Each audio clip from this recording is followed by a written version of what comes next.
करते हैं कि कल अपन जिस चैप्टर के बारे में बात कर रहे थे आंकड़ों का संकलन और स्रोत, उसके अंतर्गत हमने देखा था कि आंकड़े क्या होते हैं और उसके बाद में हमने भूगोल के अंदर आंकड़ों की क्यों आवश्यकता पड़ती है उसकी बात की थी। और उसके बाद में कि ये जो आंकड़े होते हैं वो कहाँ से प्राप्त किए जाते हैं, इनके स्रोत क्या होते हैं, उसके बारे में हम लोगों ने बात की थी। अभी उसी क्लास को अपन आगे बढ़ाते हुए आज अपन बात करते हैं, अगला अपना बिंदु है बच्चों, वो बिंदु है सूचकांक। अब देखते हैं कि सूचकांक क्या है और इस सूचकांक को किस प्रकार से अपन ज्ञात करते हैं।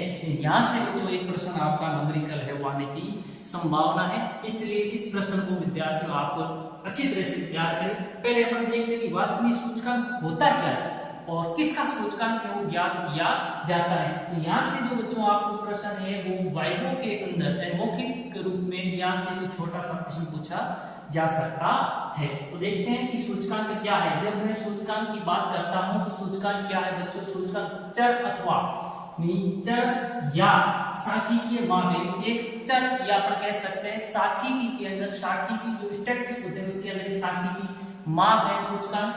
और जो चर अथवा भौगोलिक स्थिति यानी या तो कोई चर होगा या फिर कोई चर अथवा भौगोलिक स्थिति या में अगर बात करें कि कोई दूसरी विशेषता है उसके संदर्भ में जो समूह में परिवर्तन को दर्शाने के लिए अभिकलित किया जाता है सूचकांक। आपको सिर्फ इतना ही ध्यान रखना है कि सूचकांक के लिए सांख्यिकी के अंदर एक माप है और इसको किस प्रकार से ज्ञात करते हैं। सूचकांक को ज्ञात करने के लिए बहुत सारी विधियां होती है बच्चों, पर अपन जो जिस विधि के बारे में बात करेंगे और अपने पाठ्य पुस्तक के अंदर जो विधि है बच्चों वो है सूचकांक का परिकल्पन का मतलब सूचकांक की गणना करने के लिए हम लोग साधारण समुच्चय विधि का प्रयोग करेंगे। तो आप इस बात का ध्यान रखोगे बच्चों कि आप सूचकांक की गणना करने के लिए कौन सी विधि का प्रयोग करेंगे। तो इस बात का ध्यान रखें कि हम सूचकांक का प्रयोग करने के लिए हम जिस विधि का प्रयोग करेंगे उस विधि का नाम है साधारण समुच्चय विधि। अब ये साधारण समुच्चय विधि है, इसको इसके माध्यम से किस प्रकार से सूचकांक को ज्ञात करते हैं बच्चों। तो पर देखते हैं कि सूचकांक बराबर क्या होता है, वर्तमान वर्ष के उत्पादन का योग। यानी जिस वर्ष का आपको सूचकांक पूछा जाएगा उस वर्तमान वर्ष में उत्पादित होने वाला जो भी वस्तु है या जो भी है उन सभी का योग बटा आधार वर्ष के उत्पादन का योग, यानी वर्तमान वर्ष में उत्पादित होने वाली वस्तुओं का योग बटा आधार वर्ष के अंदर उत्पादन होने वाली वस्तुओं का योग गुणा 100, यानी ये सूत्र रहेगा। अब इस सूत्र को शॉर्ट रूप में बच्चों भी अपन लिख सकते हैं, जैसे बात करते थे मैंने लिखा है कि सूचकांक बराबर sigma Q1 upon sigma Q1 बटे सिग्मा Q0 गुणा 100। सिग्मा Q1 का मतलब है कि मेरे को जिस वर्ष का सूचकांक ज्ञात करना है वो होगा वर्तमान वर्ष। तो वर्तमान वर्ष को अपन कहते हैं सिग्मा Q1। सिग्मा का मतलब होता है कि उस वर्ष के अंदर जिन भी वस्तुओं का जो उत्पादन हुआ है उन उत्पादन को जोड़ना। और Q1 का मतलब है जो आपको एक प्रश्न में आधार वर्ष दिया हुआ होगा उस आधार वर्ष के अंदर उत्पादित होने वाली कुल वस्तुओं का योग, उसको जोड़ दो फिर आप उसको 100 से क्या कर लीजिए बच्चों, गुणा कर लीजिए, तो आपको सूचकांक है वो प्राप्त हो जाएगा। जैसे आपको एक टेबल दी हुई है और ये मैंने अपनी पाठ्य पुस्तक में से एक उदाहरण को लिया है, जिस उदाहरण के अंदर ये आंकड़े आपको टेबल के माध्यम से आपके सामने प्रस्तुत किए गए हैं। इन आंकड़ों के माध्यम से आपको सूचकांक की गणना कैसे करते हैं अपन लोग उसके बारे में बात करेंगे।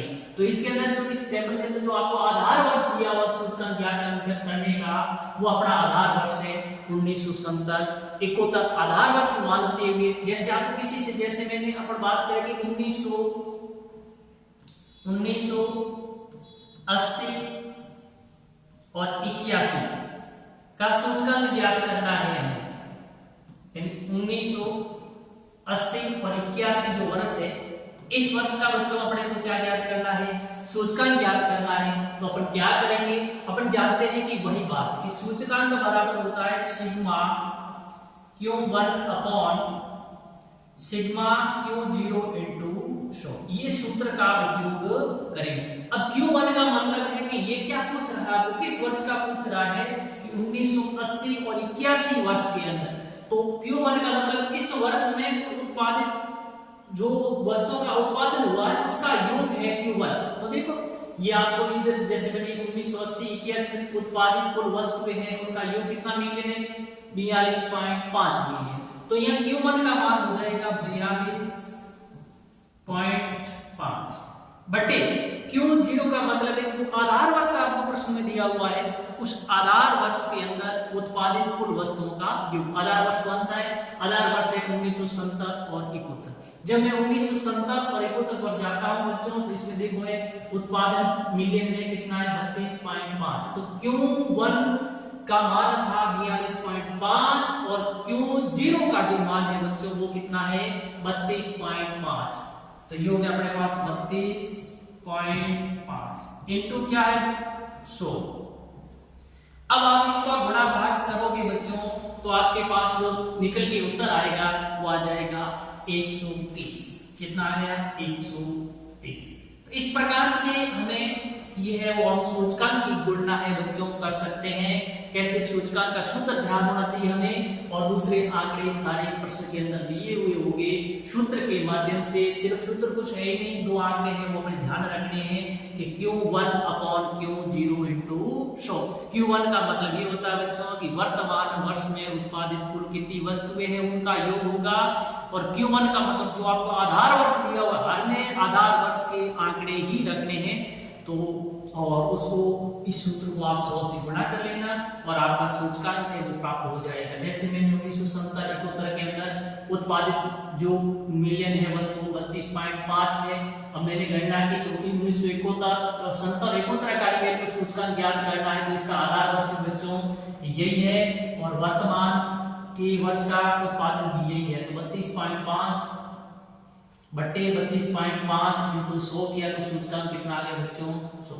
वैसे मैंने 1980-81 का सूचकांक ज्ञात किया तो 1980 और 81 में कुल उत्पादित वस्तुओं का योग है 42.5। तो इसलिए मैंने आंसर लिख दिया 42.5 और हर में हमेशा आधार वर्ष में उत्पादित वस्तुओं का मूल्य आता है तो 32.5 रखा और उसको मैंने 100 से गुणा किया तो सूचकांक कितना प्राप्त हुआ मेरे पास 130।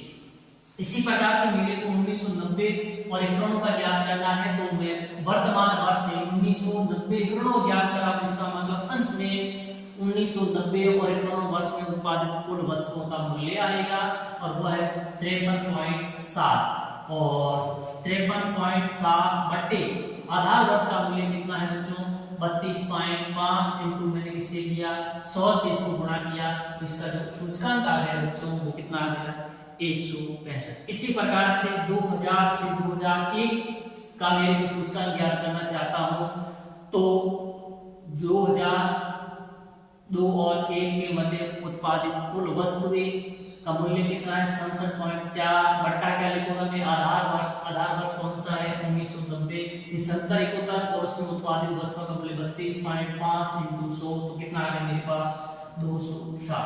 तो इस प्रकार से बच्चों हम जो सूचकांक है उसका निर्धारण कर सकते हैं। तो यहाँ से भी आपका एक नंबरीकरण प्रश्न है बच्चों आ सकता है। इसलिए इस प्रश्न को आप आसानी से तैयार करिए, बढ़िया तैयार कीजिए और उतना हार्ड भी नहीं, बहुत आसान क्वेश्चन है। तो अपन ने बात की थी बच्चों सूचकांक के बारे में। अब सूचकांक से आगे अपन चलते हैं तो अपने पास आता है आंकड़ों का प्रस्तुतिकरण। अब अपन देखते हैं कि हमें जो पहले प्राथमिक और द्वितीयक स्रोत से जो बच्चों आंकड़े प्राप्त हुए थे उन आंकड़ों का भूगोल में उपयोग क्या है।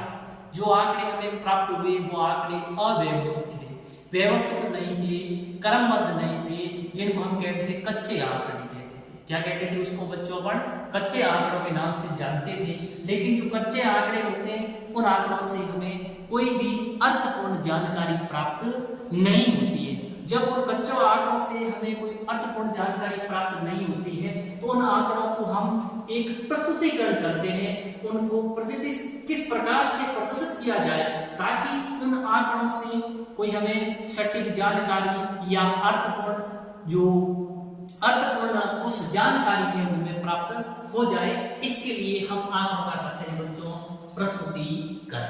अब आंकड़ों का प्रस्तुतिकरण क्यों करते हैं इस बात का ध्यान रखना है क्योंकि हमें प्राथमिक और द्वितीयक स्रोत से जो आंकड़े प्राप्त होते हैं वह बिल्कुल उनसे क्रमबद्ध नहीं होते हैं, व्यवस्थित नहीं होते हैं, जिनसे हमें कोई जानकारी या अर्थपूर्ण जानकारी और सटीक जानकारी प्राप्त नहीं होती है, इसलिए उन आंकड़ों का प्रस्तुतिकरण बहुत ही जरूरी है। अब अगला प्रश्न आपके दिमाग में ये उत्पन्न हुआ कि जो हम आंकड़ों का प्रस्तुतिकरण करते हैं, वो आंकड़ों का प्रस्तुतिकरण किस प्रकार से किया जाएगा, उन आंकड़ों को हम लोग है वो किस प्रकार से प्रस्तुत करेंगे। तो देखिए बच्चों, आंकड़ों का प्रस्तुतिकरण, जब मैं बात आंकड़ों की प्रस्तुतिकरण की कर रहा हूं तो हम जानते हैं कि आंकड़ों का प्रस्तुतिकरण है वो बच्चों दो प्रकार से अपन कर सकते हैं।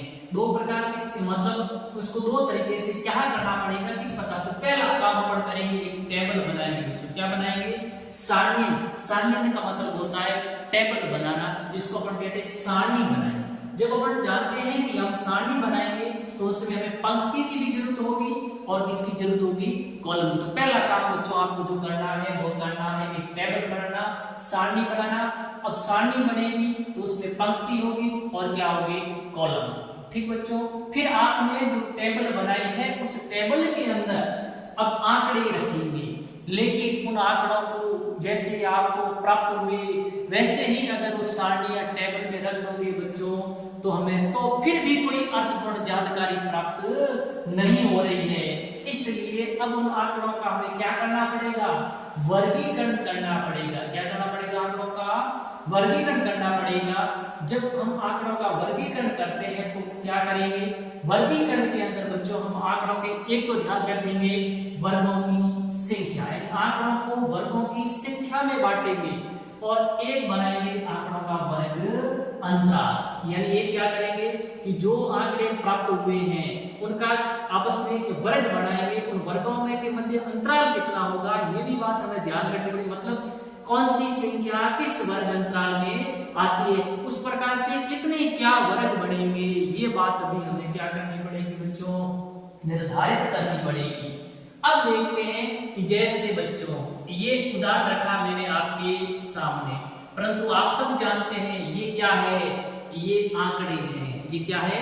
आंकड़े हैं। लेकिन इन आंकड़ों को पढ़ करके आप कोई भी अर्थपूर्ण जानकारी प्राप्त नहीं कर सकते हैं। इसलिए तो इनको क्या कहते हैं बच्चों? कच्चे आंकड़े कहते हैं। क्या कहते हैं इनको? कच्चे आंकड़े। तो कच्चे आंकड़ों से हमें कोई जानकारी प्राप्त नहीं होती है। तो इन कच्चे आंकड़ों से हमें कोई जानकारी प्राप्त करने के लिए क्या करना पड़ेगा? देखिए अपन ने क्या किया है, ये मैंने बनाई टेबल, मतलब सारणी बनाई बच्चों। अब इस सारणी के अंदर मैंने इन्हीं जो आंकड़े के कच्चे आंकड़े इनको व्यवस्थित किया। क्या किया? व्यवस्थित किया। तो इससे देखिएगा अपन बहुत सारी जानकारियां हैं वो हमें प्राप्त होगी। तो व्यवस्थित करने के लिए पहले मैंने ये जैसे ये लाइन खींची, पंक्ति और कॉलम बने, यानी ये क्या बनी बच्चों? पंक्तियां बनी। यानी इस प्रकार से ये क्या बनी? पंक्ति। ये क्या बनी बच्चों? कॉलम। तो इससे किसका निर्माण हुआ? सारणी का निर्माण हुआ। किसका निर्माण हुआ बच्चों? सारणी। सिर्फ सारणी बनने से ही हमें उन आंकड़ों की कोई जानकारी मिलती क्या? नहीं।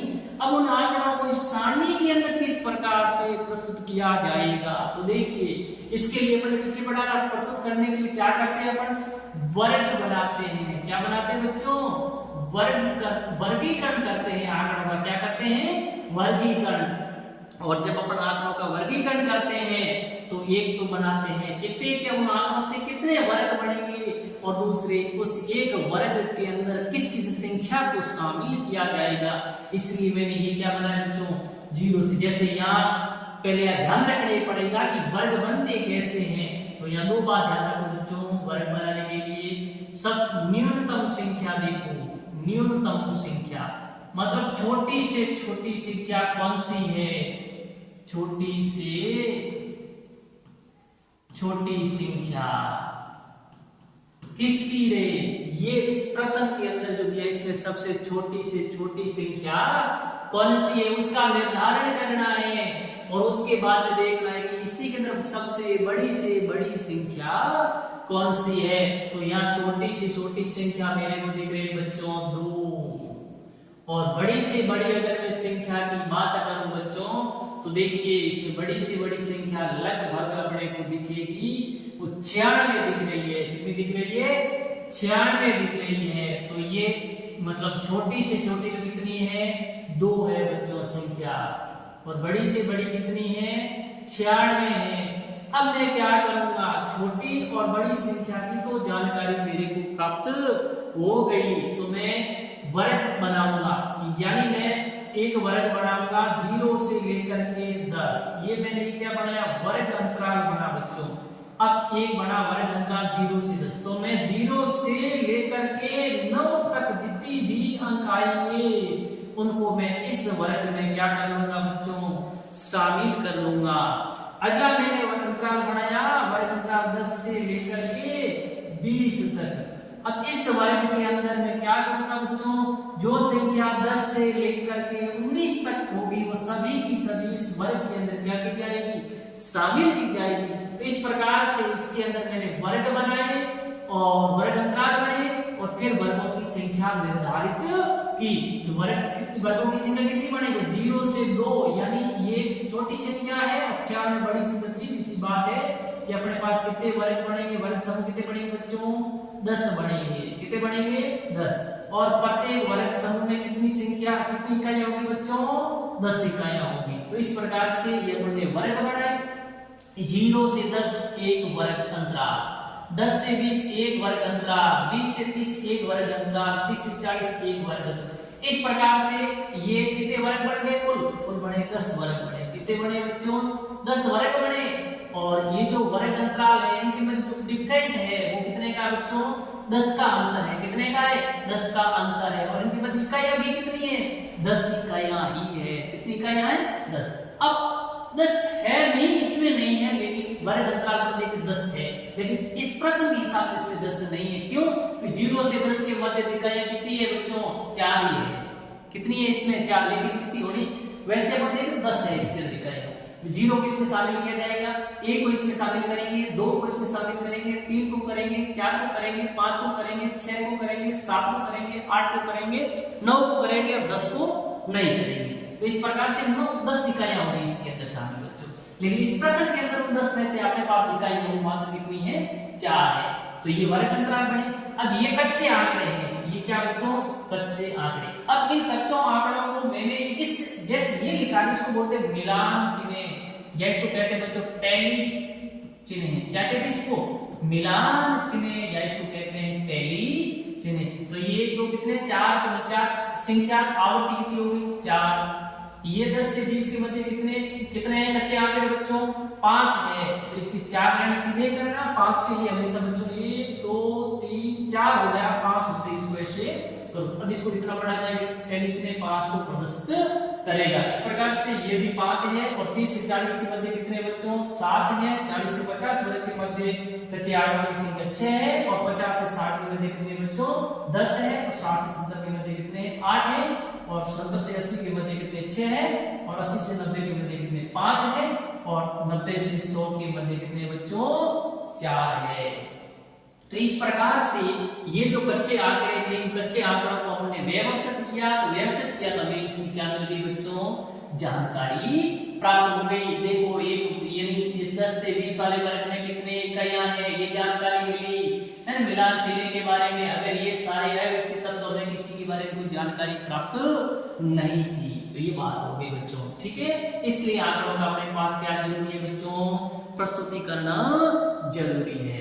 अब बात ये जैसे ये वर्ग बने बच्चों, ये वर्ग या जो समूह बने हैं ना, इसको आप कितने प्रकार से बना सकते हैं। यहाँ से अगला प्रश्न ये उत्पन्न होगा कि सर आप मेरे वर्ग अंतराल बने, वर्ग समूह बने, ये वर्ग समूह कितने प्रकार से बनाए जा सकते हैं, इसकी भी हमें जानकारी होनी चाहिए। तो वर्ग या समूह का निर्माण बच्चों कितने प्रकार से कर सकते हैं, 2 प्रकार से कर सकते हैं। एक तो होती है अपवर्ती विधि। कौन सी विधि बच्चों, अपवर्ती विधि से भी इसका निर्माण किया जा सकता है। और एक होती है समावेशी विधि। कौन सी विधि, समावेशी विधि। तो आपसे परीक्षक बच्चों बिल्कुल प्रश्न पूछेगा, इसमें किसी प्रकार का कोई दो राय नहीं है। प्रश्न पूछा जाएगा, आपने बच्चों वर्ग बना लिए, ठीक बात है, लेकिन वर्ग बनाने के लिए यहाँ से मैं पूछ लूं, जैसे आपने कहा ये वर्ग बनाए, ठीक बात है, लेकिन यहाँ आपने वर्ग बनाने के लिए कौन सी विधि का उपयोग किया या इस्तेमाल किया, ये प्रश्न भी पूछा जा सकता है ना। तो आपको जानकारी होनी चाहिए कि यहाँ हमने वर्ग बनाने के लिए अपवर्ती विधि का उपयोग किया है। अब अपन पढ़ेंगे अपवर्ती क्या है और समावेशी विधियां क्या है, जिस और उनका उन विधियों से किस प्रकार से इन वर्ग समूह का निर्माण होता है। लेकिन ध्यान रखना बच्चों, अधिकतर वर्गों के निर्माण में अपवर्ती विधि का प्रयोग किया जाता है। अब अपन देखेंगे कि अपवर्ती विधि और समावेशी विधियां क्या होती है। तो पहली बात करता हूं मैं अपवर्ती विधि। देखिए बच्चों, ये अपवर्ती विधि, अपवर्ती विधि के अंदर किस प्रकार से वर्ग समूह का हम लोग निर्माण करते हैं। तो एक वर्ग समूह मैंने ये बनाया बच्चों, देखो कौन सा 0 से 10, ये आपका ये क्या है बच्चों, वर्ग समूह है। कौन सा है, 0 से लेकर के 10। यानी कहने का मतलब है कि ये वर्ग समूह अपवर्ती विधि से 0 से 10, 10 से 20, 20 से 30, 30 से 40, 40 से 50, इस प्रकार से बहुत सारे वर्ग समूह का निर्माण है वो अपवर्ती विधि से किया जाएगा। परंतु इसकी क्या विशेषता है, देखिए कि एक वर्ग की, यानी एक वर्ग है 10 से 0 से 10 से बच्चों क्या है आपका वर्ग है, 20 से 30 से क्या है बच्चों आपका वर्ग है, 20 से 30 ये भी एक क्या है वर्ग है, और 30 से 40 ये भी एक आपका क्या बच्चों वर्ग है। तो एक वर्ग की उस सीमा अगले वर्ग की निम्न सीमा, इंपॉर्टेंट बात निकली थी बच्चों, एक वर्ग की अतिरिक्त दो वर्ग है, वर्ग के अंदर एक तो सीमा ये है इसकी और एक इस वर्ग की सीमा ये है बच्चों। इस सीमा को मैं कहता हूं निम्न सीमा। क्या बोलता हूं बच्चों, निम्न सीमा। और इसी वर्ग की ये सीमा क्या होती है बच्चों, उच्च सीमा। क्या होती है, उच्च सीमा। तो ध्यान रखना, एक वर्ग में दो सीमाएं होती है, एक निम्न सीमा और एक होती है उच्च सीमा। अब इसने क्या कहा, एक वर्ग की उच्च सीमा अगले वर्ग की निम्न सीमा। देखिए ये पहला वर्ग, ये दूसरा वर्ग, इस वर्ग की ये उच्च सीमा, इस वर्ग की ये निम्न सीमा है बच्चों। क्या है ये, इस वर्ग की निम्न सीमा और इस वर्ग की ये क्या है बच्चों, उच्च सीमा। क्या है, उच्च सीमा। अब देखिए यहाँ पर भी 10 है, यहाँ पर भी 10 है, यानी पहले वाले वर्ग के अंदर 10 पहले वर्ग की उच्च सीमा है और दूसरे वाले वर्ग के अंदर 10 दूसरे वर्ग की क्या है बच्चों, निम्न सीमा है। क्या है, निम्न। देखिए बात आप भी समझ में आ गई होगी कि यानी पहले वाले वर्ग में भी 10 है, अब दूसरे वाले वर्ग में भी 10 है। अब 10 को किस में काउंट करें बच्चों, 10 इकाई है, इसको किस में काउंट किया जाए, पहले वर्ग में या दूसरे वर्ग में। ये प्रश्न अभी आपका हल होगा। देखिए बच्चों, पहले वर्ग, एक वर्ग की उस सीमा अगले वर्ग की निम्न सीमा होगी। क्या होगी, निम्न सीमा। देखो पहले वर्ग की उस सीमा है 10, दूसरे वर्ग की निम्न सीमा है 10, तो वही की हुई पहले वाले वर्ग की उच्च सीमा अगले वाले वर्ग की क्या होगी बच्चों, निम्न सीमा। इसी प्रकार से दूसरे वर्ग में 20 क्या बच्चों, उच्च सीमा है, और तीसरे वाले वर्ग में बच्चों 20 क्या हो गया, वापस निम्न सीमा हो गई। क्या हो गई, निम्न सीमा। तो ये विशेष रूप से ध्यान रखें कि पहले वर्ग की उच्च सीमा अगले वर्ग की क्या होती है बच्चों, निम्न सीमा। एक विशेषता अपवर्ती विधि की है बच्चों। दूसरी, एक वर्ग की उस सीमा अगले वर्ग में शामिल। देखिए अब आप तक दिमाग में ये प्रश्न उठ रहा था कि 0 और 10 एक वर्ग है और 10 से 20 एक वर्ग। अब सर 10 आ जाए तो किसके साथ में इंक्लूड करेंगे। देखो एक वर्ग की उस सीमा अगले वर्ग में, यानी एक वर्ग की उस सीमा अगले वर्ग में क्या होती है, शामिल। यानी 0 से 10 वाला वर्ग, इसकी उस सीमा 10 है, तो ये इस वर्ग में शामिल नहीं होगी बच्चों, दूसरे वाले वर्ग में 10 से 20 वाले वर्ग में शामिल होगा। और दूसरे वर्ग में उस सीमा 20 है ना, ये दूसरे वर्ग में शामिल नहीं होगी, ये तीसरा 20 से 30 वाले वर्ग में क्या होगी, शामिल होगी। तो दो बात ध्यान रखिए, वर्ग समूह में 10 इकाइयां होती है, यानी ये 0 से 10 एक वर्ग समूह, इसमें कितनी इकाइयां बच्चों, 10। कैसे, एक 0 है, एक इसमें शामिल होगा, 2 इसमें शामिल होगा, 3 आएगा इसमें, 4, 5 इसमें आएगा, 6 इसमें आएगा, 7 इसमें आएगा, 8 इसमें आएगा, 9 इसमें आएगा और 10 इसमें नहीं आएगा। 10 कौन से में आएगा, 10 से 20 वाले समूह में आएगा। इस प्रकार से 3 विशेषता आप लोगों को ध्यान रखनी है और यहाँ से आपको वाइवा के अंदर प्रश्न है बच्चों पूछा जाएगा 100%, कोई दो राय नहीं है। अब अगली बात करते हैं समावेशी विधि की बच्चों। कौन सी विधि है अपने पास, समावेशी विधि।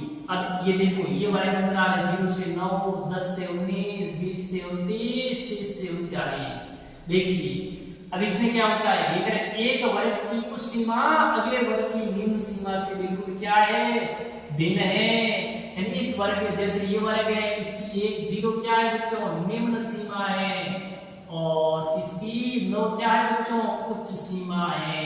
इसी प्रकार से 10 दूसरे वाले वर्ग की क्या है, निम्न सीमा। तो देखो कि एक वर्ग की उच्च सीमा अगले वर्ग की निम्न सीमा से, इस वर्ग की उच्च सीमा और इस वर्ग की निम्न सीमा कोई तालमेल है क्या, नहीं है, बिल्कुल भिन्न है। इसकी तो 9 है, इसकी 10। इसी प्रकार से इस वर्ग की उच्च सीमा 19 और इस वर्ग की निम्न सीमा 20, इससे भी कोई संबंध नहीं है। तो ये बात भी काफी क्लियर हो गई कि एक वर्ग की उच्च सीमा अगले वर्ग की निम्न सीमा से बिल्कुल क्या होती है, भिन्न होती है। ठीक बात है।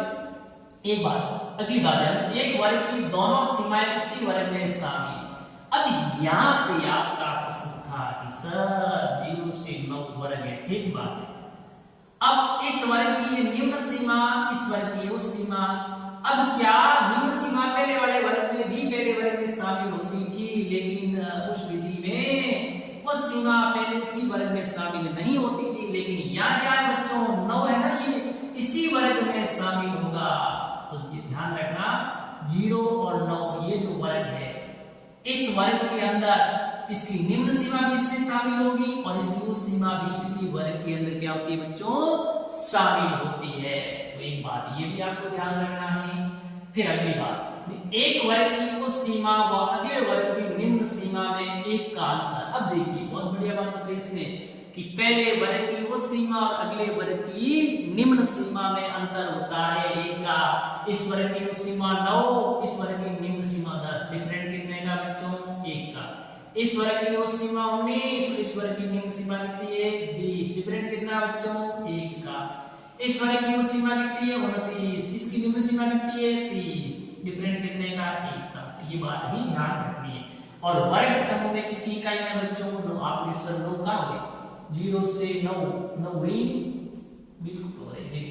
0 इसमें शामिल होगा, 1 इसमें शामिल, 2 इसमें शामिल, 3 इसमें शामिल, 4 इसमें शामिल, 5 इसमें शामिल, 6 इसमें शामिल, 7 इसमें शामिल, 8 इसमें शामिल और 9 इसी में शामिल है। नहीं पहली बात देखिए। दूसरा देखिए, एक वर्ग की दोनों सीमाएं कुछ और नियम उसी वर्ग में, देखो कितनी का, 1 2 3 4 5 6 7 8 9 और 10। इस प्रकार से कितनी इकाइयां होती हैं, 10। इस प्रकार से वर्ग समूह का निर्माण अपन 2 प्रकार से करेंगे बच्चों। और ध्यान रखना, यहाँ से आपको वाइवा के अंदर प्रश्न पूछे जाएंगे 100%, कोई दोहराया नहीं इस बात का। चलिए आगे अगली बात करते हैं बच्चों, आवर्ती का वितरण। अरे भाई ये आवर्ती क्या होती है और इसका वितरण कैसे किया जाता है।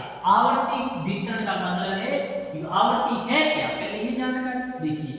किसी चर मूल्य की कितनी बार पुनरावृत्ति, कोई भी चर राशि है बच्चों, उस चर राशि की कितनी बार पुनरावृत्ति हुई है, जितनी जो बार बार पुनरावृत्ति हुई है ना, उसी को तो क्या कहते हैं, आवर्ती, या इसको कहते हैं बारंबार। बारंबार क्या बोलते हैं इसको, बारंबार का भी कहा जाता है। ठीक है। अब आवर्ती कितने प्रकार की होती है बच्चों, आवर्ती 2 प्रकार की होती है। एक साधारण आवर्ती होती है और एक होती है संचयी आवर्ती। ध्यान रखना, आवर्ती क्या है, किसी चर मूल्य की कितनी बार पुनरावृत्ति हुई, उसी को अपन क्या कहते हैं, आवर्ती कहते हैं। आवर्ती कितने प्रकार की होती है बच्चों, आवर्ती 2 प्रकार की होती है। एक साधारण आवर्ती होती है, एक संचयी आवर्ती होती है। अब साधारण आवर्ती क्या है और संचयी आवर्ती क्या है, पहले अपन बात करते हैं साधारण आवर्ती की बच्चों। जब मैं साधारण आवर्ती की बात करता हूं किसी समक श्रेणी के वर्ग में, यानी जैसे आपको ये एक श्रेणी दी हुई है, ये श्रेणी मान लीजिए 0 से 10 एक वर्ग आपका एक श्रेणी के वर्ग में, यानी ये पूरी श्रेणी है, यहाँ से लेके ये पूरी श्रेणी है।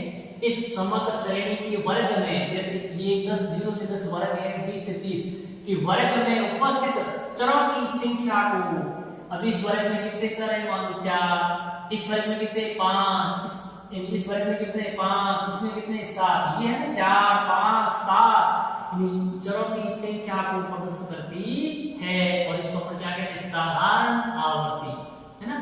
किसी समग्र श्रेणी, यानी ये पूरी पूरी वर्ग बनाया ना मैंने, 0 से 10, 10 से 20, 20 से 30, यहाँ से लेकर जहां तक 90 से 100, इनको मैं कहता हूँ समग्र श्रेणी। इसको क्या कहते हैं? समग्र श्रेणी। तो ये समग्र श्रेणी के वर्ग में, अब 0 से 10 एक वर्ग है, 10 से 20 एक वर्ग है, 20 से 30 एक क्या है?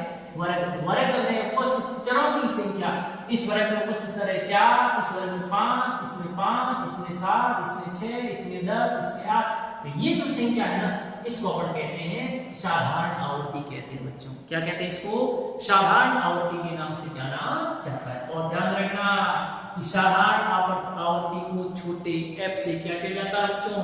प्रदर्शित किया जाता है। सभी वर्गों के लिए दी गई आवर्ती का योग क्या होता है? n होता है। और लास्ट में ये सभी वर्ग है, इसी आवर्ती जुड़ेगी, इसको मैं n के सिग्मा f भी कह सकता हूं या n, इनका मतलब है आवर्ती के सभी पदों का योगफल। इसलिए n और सिग्मा, सिग्मा का मतलब यही होता है और n का मतलब भी यही होता है कि उस आवर्ती के सभी पदों का योग। तो ये तो थी बच्चों आपकी साधारण आवर्ती। अगली है संचयी आवर्ती। क्या है संचयी आवर्ती? प्रत्येक वर्ग में दी गई क्रमिक सामान्य आवर्ती को पहले योग के साथ जोड़ दी। प्रत्येक वर्ग में, अभी इस वर्ग में ये वर्ग, इस वर्ग की आवर्ती ये ठीक है, ठीक बात है। अभी कि प्रत्येक वर्ग में दी गई क्रमिक सामान्य आवर्ती को पहले के योग। अब इसको मैंने ये 4, इसकी 4, अब इसको जैसे ही 4 के अंदर इस 5 को ऐड किया तो ये निकला 9। अब ये होगा 9 के साथ में जैसे मैंने 5 ऐड किया तो अगली आवर्ती आ गई 14। 14 के साथ मैंने 7 ऐड किया 21, 21 के साथ में 6 ऐड किया तो 27, 27 के साथ 10 ऐड किया तो 37, 8 ऐड किया तो 45, 45 6 ऐड किया तो 51, 51 के साथ 5 ऐड किया 56, और 56 के साथ 4 ऐड किया गया बच्चों 7। ये जो होती है ना आवर्ती योग से, इसको कहते हैं संचयी आवर्ती। ठीक बात है। और जिसको अपन किससे प्रदर्शित करते हैं बच्चों? CF से। किससे प्रदर्शित किया जाता है? CF से। तो आवर्ती क्या है? आवर्ती दो प्रकार की होती है, साधारण आवर्ती और बच्चों संचयी आवर्ती। अब चलते हैं अगला आपके दिमाग प्रश्न ये अपना है कि आवर्ती बहुभुज क्या है, यानी आवर्ती बहुभुज क्या है। देखिए बच्चों, जब अपन आवर्ती बहुभुज की बात करते हैं तो देखिए कि आवर्ती को ग्राफ के द्वारा प्रदर्शित करना आवर्ती बहुभुज, यानी जो आवर्तियां हमें प्राप्त होती है और आवर्तियों को हम लोग ग्राफ के माध्यम से प्रेजेंटेशन करते हैं या ग्राफ के माध्यम से उसको प्रदर्शित करते हैं, उस प्रकार की आवर्ती को हम क्या कहते हैं? आवर्ती बहुभुज कहते हैं बच्चों। क्या कहते हैं? आवर्ती बहुभुज। आवर्ती बहुभुज का मतलब समझिए, जो भी आवर्ती संचयी आवर्ती हो या साधारण आवर्ती हो, उस आवर्ती को हम ग्राफ के द्वारा जो प्रदर्शित करते हैं उसको अपन क्या कहते हैं? आवर्ती बहुभुज कहा जाता है। ठीक बात है। अब साधारण आवर्ती से अब मैंने कहा कि साधारण आवर्ती हो या फिर संचयी आवर्ती हो, उनको आप अगर ग्राफ के माध्यम से प्रदर्शित करेंगे तो आपके पास जो बहुभुज मतलब जो आकृति प्राप्त होती है या जो वक्र प्राप्त होता है उसको आवर्ती बहुभुज कहते हैं। ठीक बात है। अब साधारण आवर्ती से किस प्रकार के बहुभुज बनते हैं? कि साधारण आवर्ती से दंड आरेख और रेखा चित्र बनेगा, ये ध्यान रखना। साधारण आवर्ती से किस प्रकार के बहुभुज बनते हैं बच्चों? दंड आरेख और क्या बनेगा? रेखा चित्र। जैसे आपको दिख रहा है, मैंने ये एक जो आवर्ती बहुभुज बनाया है आपके सामने है, जिसमें देखिए ये जो दंड है इस प्रकार से, ये दंड है, ये आपको किसको प्रेजेंट करते हैं, किसको बताते हैं? ये जो दंड आरेख है ये आपकी साधारण आवर्ती को बताते हैं। किसको बताते हैं? साधारण। तो दंड आरेख किसको बताएंगे? ध्यान रखना, ये जो दंड आरेख है वो साधारण आवर्ती को प्रदर्शित करते हैं। ये दंड आरेख है, ये सिर्फ आपकी साधारण आवर्ती को क्या करते हैं बच्चों? प्रदर्शित करते हैं। ठीक है।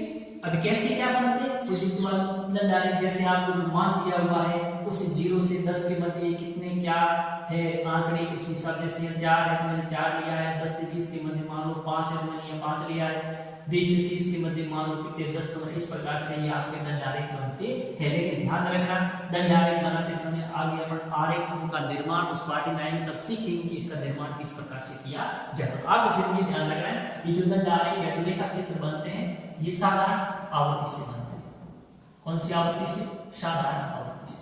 अब आपको सर ये क्या है कि ये लाइन, अरे ये साधारण आवृत्ति को प्रदर्शित नहीं कर रही, ये करते हैं साधारण आवृत्ति। ये जो प्रदर्शित करती है बच्चों वो किसको करती है? अभी देखिए, संचयी आवृत्ति को जब ग्राफ पेपर पर प्रदर्शित किया जाता है तो औजारी वक्र कहते हैं। यानी साधारण आवृत्ति से तो दंड आरेख और क्या बनता था बच्चों? रेखा चित्र बनता था। क्या बनता था? दंड आरेख और रेखा चित्र। लेकिन संचयी आवृत्ति को जब ग्राफ पेपर पर प्रदर्शित किया जाता है ना बच्चों, तो क्या बनेगा? तो बनेगा औजारी वक्र या औजारी ग्राफ। क्या बनेगा बच्चों? औजारी वक्र, या जिसको अपन कहते हैं औजारी ग्राफ। अब ये संचयी मध्य बिंदु को जोड़ दिया मैंने, ये जो लाइन प्राप्त हुई है इसको अपन संचयी आवृत्ति से प्राप्त हुई है। ये किसी भी बच्चों संचयी आवृत्ति से, इसलिए इसको मैं कहता हूं औजारी वक्र या संचयी आवृत्ति कहा जाता है। इसको क्या कहते हैं? औजारी वक्र, या इसको कहा जाता है संचयी आवृत्ति। चलिए, हाँ, अब है कि औजारी वक्र की निर्माण की विधियां। अब देखिए बच्चों, यहाँ पर औजारी वक्र संचयी आवृत्ति से को जब ग्राफ पेपर पर प्रदर्शित किया जाता था तो अपने पास औजारी वक्र प्राप्त होता था, परंतु ये औजारी वक्र कितने प्रकार से बनता है बच्चों? ये औजारी वक्र दो प्रकार से निर्माण होता है। एक विधि का नाम है कमतर विधि से इसका निर्माण होता है, और एक होता है बच्चों अधिकतर विधि से। तो ध्यान रखिए, आपसे प्रश्न पूछा जाएगा कि औजारी वक्र का निर्माण कितने प्रकार से किया जाता है? दो प्रकार से, कमतर विधि से और एक होता है अधिकतर विधि से औजारी वक्र का निर्माण किया जाता है। पहली बात करते हैं कि अपन कमतर विधि से औजारी वक्र किस प्रकार बनेगा। देखिए, ये बात इसको स्पष्ट समझना बच्चों कि श्रेणी की कुछ सीमा से शुरू करते हैं हमें एक उभरता हुआ, यानी कमतर विधि के अंदर अपन क्या करते हैं? श्रेणी की उस सीमा से, अब ये आपकी बात समझ में आई नहीं होगी कि श्रेणी की कुछ सीमा क्या होती है, अभी क्लियर करते हैं। श्रेणी की कुछ सीमा से शुरू करते हैं और हमें एक उभरता हुआ वक्र प्राप्त होता है। देखिए, श्रेणी की उस सीमा, अब ये श्रेणी है 10 से कम, 20 से कम, 30 से कम, यानी 10 से कम कितने हैं? 4, 20 से कम कितने? 9, 30 से कम कितने? 14, 40 से कम कितने? 21, 50 से कम कितने? 27, 60 से कम कितने? 37, 70 से कम कितने? 45। अब मैंने आई ग्राफ ले लिया, ये जो जिसको मैं x अक्ष बोलता हूं और इसको मैं कहता हूं y अक्ष। तो x अक्ष पे विद्यार्थियों द्वारा प्राप्त किए गए प्राप्त आंकड़े होंगे कि 10 से कम अंक प्राप्त करने वाले विद्यार्थी कितने, 20 से कम अंक प्राप्त करने वाले विद्यार्थी कितने हैं, और 30 से कम अंक प्राप्त करने वाले विद्यार्थी कितने। और यहाँ y अक्ष पे आप लिखोगे संचयी आवृत्ति, इसको लिखोगे बच्चों संचयी आवृत्ति। अब 0 से मतलब 10 से कम, यानी एक वर्ग है 10 से कम का मतलब 0 से लेकर के 10, ये एक वर्ग है बच्चों आपके पास। और अगला 20 से कम का मतलब है 10 से लेकर के 20, कौन सा वर्ग है? 10 से लेकर का 20। अब 20 से कम है, से यानी 20 इसमें इंक्लूड नहीं है बच्चों, 20 अगले वाले वर्ग में, 10 20 में कम है, इसलिए 10 से कम, यानी 10 से कम का मतलब क्या हुआ? 10 है, इसमें काउंट नहीं होगा। ठीक है, तो ये 0 से 10 और 10। अब इस वर्ग ये श्रेणी की उस सीमा से शुरू करते हैं। अब श्रेणी की उस सीमा क्या है? ये निम्न सीमा है, इस वर्ग की ये उस सीमा है। दूसरे वाला वर्ग का 10 से 20 होगा नहीं होगा, उसकी क्या है? ये इसकी क्या है? निम्न सीमा है, इसकी क्या है? उस सीमा। इसलिए हमने क्या लिखा है? 10 से कम, 20 से कम, 30 से कम, 40 से कम, 50 से कम, 60 से कम और 70 से कम। ये वर्ग उस वर्ग की उस सीमा से शुरू हुआ है। 10 पहले वर्ग का उस सीमा है और 20 है दूसरे वर्ग की उस सीमा। इसलिए इसको कहा है कि श्रेणी की उस सीमा से शुरू करते हैं और हमें एक उभरता हुआ वक्र है, और इनका ग्राफ इस प्रकार से उभरता हुआ ऐसा एक वक्र प्राप्त होता है, और वो वक्र होता है इसको हम कहते हैं औजारी वक्र। लेकिन ये औजारी वक्र बना है ना बच्चों, ये बना है किस विधि से? कमतर विधि से। इसी प्रकार से एक और कमतर मतलब औजारी वक्र प्राप्त होता है, वो हमें होता है अधिकतर विधि से। अब इसमें क्या करते हैं? देखिए, यहाँ वहां क्या था? उस वर्ग की उस सीमा या वर्ग की निम्नतम सीमा से शुरू करते हैं। देखिए अंतर आया बात पे नहीं, वहां वर्ग की उस 0 से अधिक, 0 से अधिक पहला वर्ग है 0 से 10, मतलब 0 से ज्यादा लाने वाले सब 0 से अधिक, और फिर होगा दूसरे में होगा 10 से अधिक। अब यहाँ वर्ग की निम्न सीमा से शुरू हो गए, वहां वर्ग की उस सीमा से, वर्ग की निम्न सीमा से शुरू करते हैं, संचय आवर्ती से प्रत्येक वर्ग की आवर्ती को क्या कर देते हैं, घटाते जाते हैं, तब हमें एक गिरता हुआ ग्राफ है वो प्राप्त होता है। इसलिए मैंने यहाँ 0 से अधिक लिखा है बच्चों, ना कि मैंने यहाँ 10 से अधिक नहीं लिखा है। मैंने कहा 0 से अधिक अंक प्राप्त करने वाले कितने विद्यार्थी, 0 से अधिक अंक प्राप्त करने वाले विद्यार्थी इसमें कितने बच्चों, 7। तो यहाँ 0 से अधिक अंक ये 10 20 30, यानी इधर लिखोगे प्राप्तांक और इधर लिखोगे संचयी आवर्ती। क्या लिखोगे अपन, संचयी आवर्ती। क्या लिखेंगे अपन लोग, इसको संचयी आवर्ती कहते हैं, इसको कहते हैं प्राप्तांक। इसलिए मैंने अधिकतर विधि में 0 से अधिक, ये 0 से अधिक, फिर आएगा 10 से अधिक, 20 से, 30 से, 40 से, 90 से अधिक, ऐसे आएगा। इसलिए 10 0 से अधिक बच्चे कितने, 60, तो यहाँ बिंदु आ गया। फिर 10 से अधिक कितने, अब यहाँ पे 56 कैसे आए कि देखो मैंने कहा वो 0 से अधिक 60 है, 10 से अधिक कितने 56 है। एनपीसी जो ये किसने प्रत्येक वर्ग की आवर्ती को घटा देते, संचय आवर्ती से पहले वाले वर्ग की 0 से 10 वाला उसकी आवर्ती को इस वर्ग में से क्या करते हैं हम लोग, घटा देते हैं। जैसे उसमें थी ना, जैसे मान लीजिए यहाँ पे ये था, तो पहले वर्ग कितनी थी, 4 ही थी ना, तो मैंने उसमें क्या हो रहा है, ये 60 पहले वर्ग की, तो उसमें से इस पहले वर्ग की आवर्ती को क्या कर दिया इन्होंने, घटा दिया। 60 में 4 घटाने कितना आ गया बच्चों, 56 आ गया। कितना आ गया, 56 है वो आ गया। इस प्रकार से हमें निरंतर घटता हुआ ग्राफ प्राप्त होगा, इस प्रकार से गिरता हुआ ग्राफ वो होता है कौन सी विधि से प्राप्त होता है, अधिकतर विधि से, और जय वक्त गिरता हुआ प्राप्त होगा। तो यहाँ से ये बढ़ता हुआ और गिरता हुआ ये प्रश्न आपसे पूछे जाएंगे, और इसका निर्माण किस प्रकार से होता है। तो ये थी वजह वक्र की 2 विधियां, वजह वक्र की 2 विधियां थी अपने पास, एक कमतर विधि और एक थी अधिकतर विधि। इस प्रकार से इन विधियों से वजह वक्र का निर्माण किया जाता है। तो बच्चों ये पहला चैप्टर है, उससे संबंधित जितने भी आपके डाउट थे उनको मैंने हल करने का प्रयास किया है, और मैं पूर्ण रूप से मुझे आशा और उम्मीद है कि आपके जो भी बार से एग्जाम लेने के लिए एग्जामिनर आएगा वह इन बिंदुओं पर ही लगभग चर्चा करेगा, क्योंकि अपन ने सभी बिंदुओं को क्या कर लिया है, एक साथ में समेट लिया है। कोई भी बिंदु है अपना पीछे नहीं रहा है। इसलिए आप इस क्लास को देखना, और ये क्लास आपके लिए बच्चों क्या होगी, लाभदायक होगी। और जल्दी ही अपन अगले चैप्टर की शुरुआत करते हैं। जय हिंद, जय भारत।